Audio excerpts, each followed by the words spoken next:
Ah, madame, monsieur, chef de Bruges pour te servir.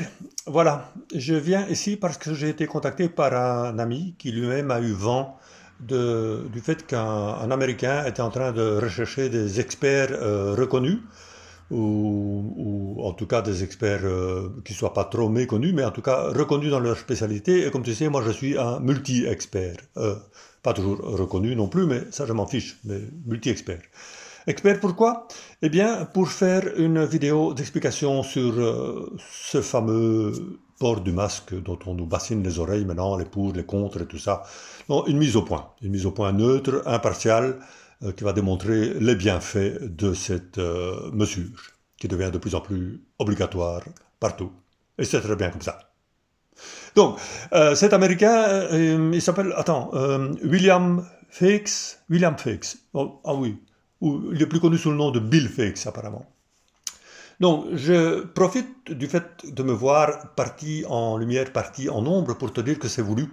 Parce que je pense qu'en ces temps, un peu troublé, c'est bien que la lumière nourrisse l'ombre, mais l'ombre a aussi sa fonction, et notamment celle de nourrir la lumière. Si, si. Et donc, ce monsieur Bill Fix a l'air d'avoir des fins de mois assez aisées, vu le contrat qu'il me propose et qu'il propose à différentes personnes dans chaque pays, évidemment. Donc, j'ai eu la chance d'être choisi pour la Belgique. Et avant de commencer, je déclare ici que je n'ai aucun lien d'intérêt, aucun conflit d'intérêt avec qui que ce soit.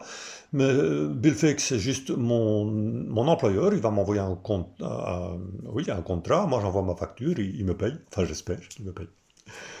Donc, voilà, monsieur. Allez, allons-y. Non, mais c'est. Allez, je prends l'exemple une connaissance qui me, tu vois, un peu râleur tout le temps. Lui, il veut pas mettre de masque. Il dit, ah oui, l'autre jour, je vais faire des courses, et alors, je rentre dans un grand entrepôt, tu vois, où il y a des camions. Il est français. Français, oui. Si je rentre dans un grand entrepôt, tu vois, où il y a vraiment des gros camions qui peuvent rentrer, donc tu imagines, la porte est complètement ouverte, c'est pas un endroit clos. Oui, je dois dire ici, mais vous le savez sans doute, hein, qu'on demande, on oblige, hein, c'est mieux, c'est plus clair comme ça, on oblige à porter le masque dans les lieux publics et clos. Ok? Et donc, il continue. Et oui, alors je rentre et on me dit de mettre un masque, enfin ça va pas quoi. Après, je vais acheter mon pain, je rentre dans une boulangerie là pour acheter mon pain, j'ai pas mon masque, on me dit que je dois le mettre. Et à côté, je vois 6, 7, 8 personnes qui sont assises en train de manger et de boire des cafés, des thés, des morceaux de tarte, et sans masque évidemment. Où est la logique? Bon, madame, monsieur, je me suis énervé, quoi, parce que, allez, on devient vraiment mais ergoteur, quoi, aller chercher la petite bête, mais tu comprends bien que quand on fait des mesures comme ça, sanitaires exceptionnelles, on ne peut pas penser à tous les cas particuliers, quoi. Alors, zut, hein, assez avec ces foutaises, quoi. Bon, allez, maintenant, le problème qu'il peut y avoir est un problème de malentendu, et je vais l'expliciter. Le virus, il a une taille de 100 nanomètres, entre 80 et 120, mais on va prendre une moyenne d'un virus qui n'est pas encore complètement développé, qui doit encore un peu manger et tout. Donc 100 nanomètres. 100 nanomètres, un nanomètre, c'est d'abord un nanomètre, c'est un milliardième de mètre. Donc si toi, tu as chez toi une latte qui peut mesurer les nanomètres, avec le microscope électronique qui va avec, tu m'appelles, hein, ça m'intéresse de voir ça. Donc, virus 100 nanomètres, mais je vais transformer en microns, parce que par la suite je vais utiliser les microns, c'est 0,1 micron. Les masques les plus performants chirurgicaux, FFP3, s'il vous plaît, filtrent 99% des particules qui sont égales ou plus que 0,6 microns. Le virus ayant 0,1 micron est donc 6 fois plus petit, et donc lui, il passe dans ces masques. Ok? Donc, les masques grand public contre les virus respiratoires, dont ceux qu'on voit maintenant dans les rues, en moyenne, je vais revenir après sur leurs différentes formes qu'ils peuvent avoir ou pas, en moyenne, ils laissent passer tout ce qui est égal ou supérieur à 3 microns. Donc je répète, hein, virus respiratoire, monsieur et madame Covid-19, 1 micron. Les masques, tout ce qui est en dessous de 3 microns, ça passe. Ça va? Bon. Donc, eh oui, c'est là qu'on vient dire, ah, mais alors, pourquoi est-ce qu'on nous oblige à porter des masques s'ils n'empêchent pas du tout le virus d'aller et venir comme il veut? Mais madame, monsieur, réfléchis 2 secondes, un peu de bon sens, parce que c'est ça que je voudrais surtout souligner dans cette vidéo, un peu de bon sens, s'il te plaît. Imagine, tu es un petit virus, tu vois, 100 nanomètres, personne ne te voit, hein, tu viens comme tu viens, tu cherches quoi? Tu cherches une bouche, tu cherches un nez, bon, les yeux, on doit encore rien mettre, mais si tu as des lunettes, c'est pas plus mal, hein, même si tu ne dois pas mettre de lunettes, mais des fausses, comme ça protège encore mieux. Donc tu cherches ça, et puis tu arrives devant un truc comme ça, tu dis, normalement la bouche elle est à peu près là, mais tu vois plein de portes grandes ouvertes. À l'échelon du virus, les mailles tu vois, les mailles dans les tissus, dans les papiers, là, c'est grand. Donc il a l'impression que c'est des portes ouvertes. Donc il rentre, puis il voit une autre porte, puis il sort. Donc en moins de temps qu'il ne faut pour le dire, ce virus devient complètement timbré. Il est fou, il ne sait plus. Il cherche en vain à aller quelque part à un objectif bien précis, il ne trouve pas. Il se taille, il va voir ailleurs, hein, et il va trouver, hein, les idiots qui ne mettent pas de masque. Bien fait pour eux, moi je te le dis. Hein. Enfin bon, chacun son choix. Hein. Donc tu comprends maintenant l'histoire.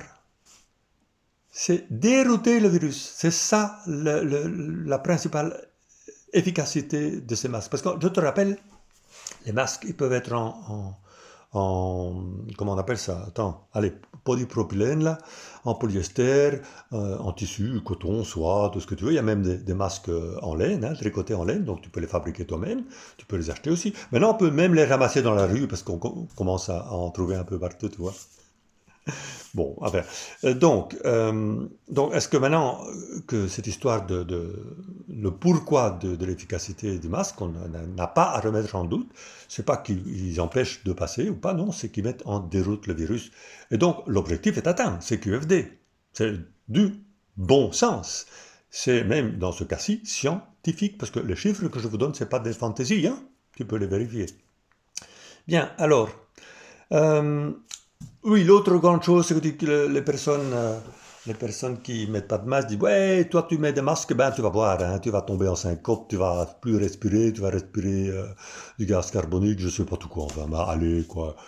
Je sais pas, moi, si t'as fait de la plongée, par exemple, avec un masque, hein, excuse-moi, mais tu jettes ta respiration, hein, voilà, hein, tu fais des plus petites ou tu retiens un peu ton souffle. Si t'as la bouteille d'oxygène, c'est encore mieux, il n'y a pas de problème. Alors, c'est quoi le problème? C'est quoi cette histoire qu'on ne saurait plus respirer?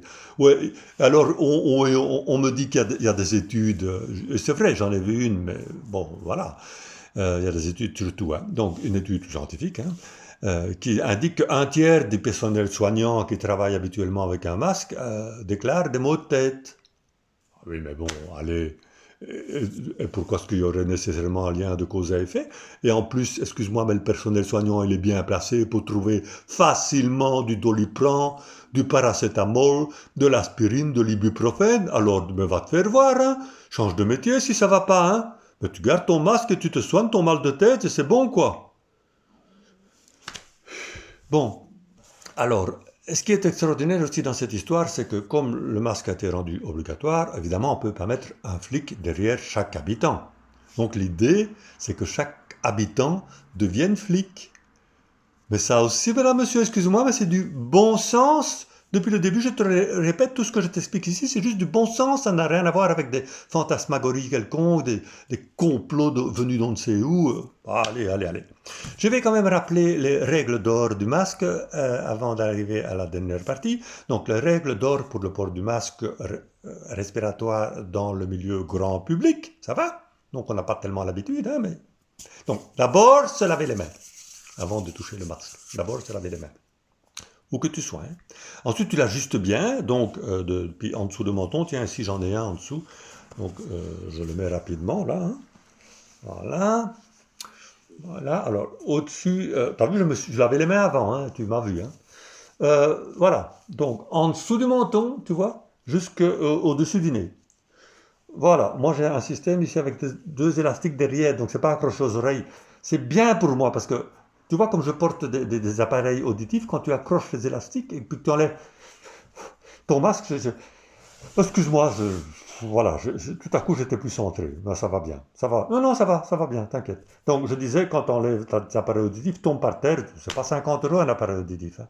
Bon, pour que tu me comprennes mieux, je vais quand même l'enlever, hein. Voilà, mais il est extraordinaire ce modèle-là. Il est doux, il est souple, il est parfait, quoi. Il est parfait. Donc, se laver les mains, ajuster le masque comme je viens de le montrer. Ensuite, il faudrait que je les apprenne par cœur, toutes ces règles, hein. C'est quand même pas si compliqué. Donc, une fois ajusté, évidemment, arrêtez de toucher. Ça va? Parce que si tu touches pour enlever, pour remettre, pour ajuster, ça sert à rien. Ça sert plus à rien. C'est du bon sens, non? Bon, alors, parce qu'il ne faut pas le mettre non plus en position d'attente. Tu vois, il y a des personnes qui le mettent en dessous, comme ça, ou alors sur la tête, ou alors il pend le long d'une oreille, ou de l'autre, parfois des deux, si tu as deux masques, hein. Deux masques, c'est toujours mieux qu'un, hein. C'est du bon sens aussi, ça, non? On oublie de le dire. Eh ben, moi, l'expert, Jeff de Bruges, je le dis. Mieux vaut deux que un. Bien. En fait, tu vois, sinon tu le mets dans ta poche, le masque, ou dans ton sac. Ou maintenant aussi, il y a des personnes qui le laissent pendre au rétroviseur devant dans la voiture. Tu vois, avant, tu avais des statuettes de Saint-Antoine ou Saint-Christophe, je sais plus qui. Maintenant, tu as un masque. Ben, moi, je trouve ça génial. Puis tu as des masques qui sont beaux. Bon, tu as les bêtes à trois plis là, en propylène, là, quoi. Mais dans les tissus, mais quelle fantaisie, quelle créativité l'être humain, quoi. Mais c'est merveilleux, quoi. Donc, alors, tu ne dois pas porter ton masque plus de 4 heures. Ça va, sans en changer. Bon, c'est quand même beaucoup, 4 heures, mais bon, quand même, hein, on est parfois surpris, hein, le temps passe vite parfois. Donc, vérifie quand même, hein. Il faut pouvoir le laver à 60 degrés, pour autant qu'il soit lavable, et surtout, qu'il soit sec dans les 2 heures. Tu vois, par exemple, quand tu portes ton masque longtemps, ben, ta respiration, fais l'expérience, hein, mets un papier buvard devant, tu verras. C'est humide, hein, ce qui sort là. Donc évidemment, le masque, il s'humidifie, donc ça permet aux microbes, aux bactéries de proliférer. Et donc ça, c'est un peu contre-productif. Donc tu dois vraiment changer régulièrement. Et s'il y a la moindre imperfection ou qui se désagrège, avec le compte, tu le balances, quoi. C'est un budget. Oui, madame, monsieur, c'est un budget, mais je ne doute pas que le gouvernement va bientôt proposer une super allocation masque de quelques centaines d'euros par mois pour pouvoir approvisionner toute la famille en masques divers et variés, mais obligatoires. Voilà. Donc oui, alors j'entends aussi des personnes dire ouais mais non, moi je porte pas de masque comme le gars de tantôt là, c'est contraignant. Allez, bah, allez, tous les jours, tu mets un pantalon, tu mets un caleçon, tu mets une chemise, tu mets un soutif, une robe, des bas. Excuse-moi, mais qu'est-ce que ça peut faire de mettre un truc en plus, quoi? Regarde, moi j'ai une casquette. Est-ce que je dis que c'est contraignant? Tiens, qu'on m'oblige seulement à mettre une casquette avec plaisir. Tiens, moi je la mets tout de suite. Tiens, plutôt deux fois qu'une. Mais enfin, je sais pas, moi c'est dangereux, tu vois, parfois de mettre ses chaussettes, ça peut être dangereux. Accrocher son soutif là derrière, tu peux te froisser des muscles. Oui. Tu vois, aller lasser ses chaussures, tout ça, oui, mais un masque, c'est cool, c'est fluide, c'est facile, ça s'emporte partout, c'est discret, ça devient un compagnon, tu vois. Il y a un ministre québécois qui a dit la liberté, la nouvelle liberté, c'est de porter le masque. Ben, c'est génial, ça, je trouve ça un slogan tellement merveilleux. C'est du bon sens de nouveau. Tu vois, on cherche toujours de midi à 14 heures à aller chercher des complots là derrière et tout ce que. Mais non, c'est du bon sens. Bon sang. C'est joli ça. Bon sens, c'est du bon sens. Bon, excuse-moi. Je vais conclure. Parce que sinon, je vais avoir des heures sup et je ne sais pas si Bill Fix va me les payer, hein, pas sûr. Même si ces fins de mois sont difficiles. Bon, quelques autres avantages du masque en dehors de l'aspect sanitaire. S'il pleut, hop, tu le remontes, hein. S'il pleut, tu n'es plus dans un lieu clos, hein, on est d'accord, hein, donc tu es en plein air. Donc s'il pleut, tu peux le remonter. Hein, il y en a qui sont un peu légèrement plastifiés comme ça, déperlants, tu vois, et hop, tu te protèges facile, hein. Si tu fais des courses et que tu as oublié ton sac recyclable, tu vois, eh bien, exceptionnellement, au moment d'emballer, tu enlèves vite ton masque pour mettre les courses dedans. Bon, faut pas que tu fasses des trop grosses courses, évidemment, hein. Sinon, ça c'est un peu compliqué, mais tu vois, tu as l'aisance pour porter, enfin, c'est facile. Et inversement, si tu as ton sac mais que tu n'as pas ton masque, tu peux toujours mettre ton sac comme masque. Et éventuellement, tu as toujours peut-être un petit masque de réserve pour servir de sac à ce moment-là, toi. Mais oui, c'est du bon sens, tout ça. Bon, tu as mangé de l'ail, ok, ou d'autres choses, tu vois, tu exhales un petit peu. Là, je te conseille le masque N95, 95. On est en Belgique, hein, je ne traduis pas pour les Français, ni pour les Suisses. Donc, N90, ah non, les Suisses, ils disent pareil, je crois. Bon, bref, N95, pourquoi? Parce qu'il y a un système de filtre carbone assez efficace, la HEPA, la HEPA, un truc comme ça. Et elle n'est venue connue. Tu as oublié ton dentier? Mais quel est le problème? Tu peux avoir des dents jaunes, les lèvres gercées, avec le masque, tout ça, c'est rien, hein. Tu as mis beaucoup de rimel ce matin et tu pleures parce que la pollution, l'air est un peu agressif aujourd'hui, ton rimel coule. Tu montes un peu ton masque, ni vu ni connu. Tu fumes, tu fais un petit trou dedans. Tu bois des canettes, tu fais ton trou un peu plus grand, tu vois, tu as juste, de toute façon, tu as bien compris maintenant, le but c'est pas que le virus il puisse pas venir, c'est qu'il soit dérouté. Donc, si tu fais en plus plusieurs trous un peu moyens, petits, grands, mais il va même pas approcher le virus. Il faut le camp tout de suite. C'est du bon sens. Combien de fois je devrais encore le répéter? Bon sens. Tu connais ça? Bien. Ben écoute, j'arrive au bout. Oui, non, l'autre jour, petite anecdote, mais pour dire que parfois, les masques peuvent avoir des usages auxquels on ne pensait pas du tout, quoi. Figure-toi que l'autre jour, je me lève un peu speedé comme ça, parce que mon réveil n'a pas sonné, j'avais un rendez-vous, il me restait à peu près 5 minutes pour y arriver, et 10 kilomètres à parcourir, enfin bon, voilà. Et puis je m'habille, je cherche mon caleçon partout dans la salle de bain, je trouve pas, je dis merde, je vais pas rentrer dans la chambre, réveiller ma femme qui dort encore, quoi, la pauvre, hein. Et donc, je vois le masque qui pend. Et, regarde, tu vois, il pend comme ça. Tu vois, c'est le masque que j'ai mis tantôt, hein. Tu vois, il pend. Ça te fait penser à quelque chose? Ben oui, je l'ai mis comme string masculin. Dingue, hein? Bon, confortable aussi. Sexy aussi. Bon, pardon, je m'éloigne. Excuse-moi, Bill. Dis, voilà, donc, dernier avantage. Il y a une étude en double aveugle, randomisée, relue par les pairs. Enfin, tu vois, le truc béton, là, bien, tu vois, c'est publiable dans le Lancet, la célèbre revue. Pas de problème, ce sera accepté. Donc, elle démontre que les personnes qui portent des masques, parce que maintenant on a de recul, quand même dans le temps, et puis déjà les Asiatiques font ça depuis longtemps, donc c'est quelque chose qu'on savait déjà. Donc les personnes qui portent le masque tombent beaucoup, beaucoup moins que les personnes qui ne portent pas de masque. Pourquoi? Simplement parce que quand tu portes un masque, tu le portes pourquoi? Oui, parce qu'on te l'a dit, je sais, mais pourquoi tu obéis? Bon, soit tu t'en fous, bon, à ce moment-là, voilà, mais ça c'est la minorité, soit tu as peur. Et tu as raison d'avoir peur, hein. Il ne faut pas avoir peur d'avoir peur, hein. Donc, quand tu as peur, ton organisme, il est un petit peu sur la défensive. Tu vois, il y a du stress, là. Hein, il y a tout le système cortisone, là, etc., là, cortical, corticoïde, je ne sais plus trop, hein, excuse-moi, hein. Mais donc, tu as du stress, donc tu es dans une forme de vigilance, tu vois, tu es plus attentif à l'environnement. Et donc, bah, tu tombes moins, tout simplement. Et en plus, tu vois, par rapport à ce que je dis, d'être plus attentif, comme ça te donne un sentiment d'être 100%, si pas plus, vivant, quoi, tu vois. Donc, il n'y a pas que des avantages à être stressé. Il faut quand même dire les choses, quoi. Hein. Donc, moi, je dis, porte ton masque, c'est du bon sens. C'est du bon sens. Je crois que j'ai fait le tour de ce que je voulais partager avec toi, n'est-ce pas? Arrête de râler aussi, plutôt, tu vois. Allez, obéis, quoi, parce que obéis, ben, une fois que tu es OK, c'est bon, quoi. Mais si tu râles, ben, là aussi, c'est pas bon pour la santé, hein, excuse-moi. C'est pas bon pour la santé, hein. C'est juste quoi? C'est du... Allez, dis-le, c'est du... Mais oui, du bon sens. Et là, mesdames et messieurs, je vous avais pas dit au début que je m'étais fixé un challenge, c'était de pouvoir vous faire dire bon sens. Vous l'avez dit, mon challenge est réussi.